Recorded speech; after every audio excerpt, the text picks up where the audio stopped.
4,000 years ago, the elites of the world's first superpower realized humanity was doomed, so they quietly packed their bags, left the population to burn, and erased the data. In 2200 BC, every major civilization on Earth collapsed.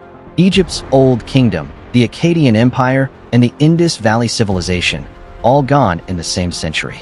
Modern science calls this the 4.2 kiloyear event, a sudden, global mega-drought lasting 200 years, confirmed by ice cores from Greenland and cave deposits from Oman. The climate changed, and the ancient world did not survive it. That is the outside explanation. But the Sumerians had a different story. They recorded it from the inside. According to clay tablets sitting in museums since 1893, the Sumerians claimed their destruction wasn't an accident. They said the gods called a meeting that lasted 3 years. One goddess, Ningal, argued intensely with evidence to save her city, Uar. She lost the vote. The assembly decreed the end, and then the gods did something strange. They left. They packed up and formally withdrew from Mesopotamia 50 years before the final disaster arrived.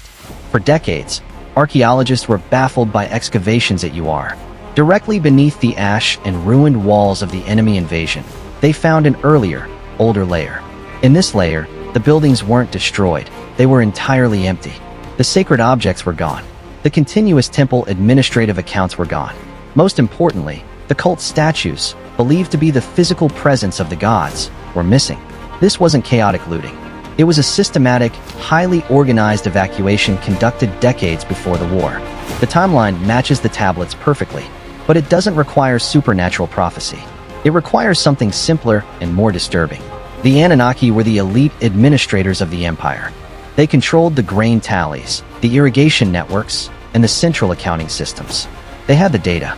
They watched agricultural yields drop for 5 consecutive years. They saw the water levels failing.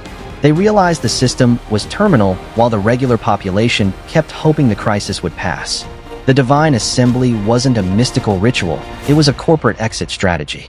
Those with the most resources decided to protect themselves and abandon the rest. Before departing, Ningal went through the temples, ordering the preservation of specific clay tablets. She couldn't stop the decision, but she ensured the records survived so that future generations would know the truth. The drought ended 4,000 years ago, and the world eventually rebuilt. But Sumer never came back. The tablets remain, and we still do not know where the gods went.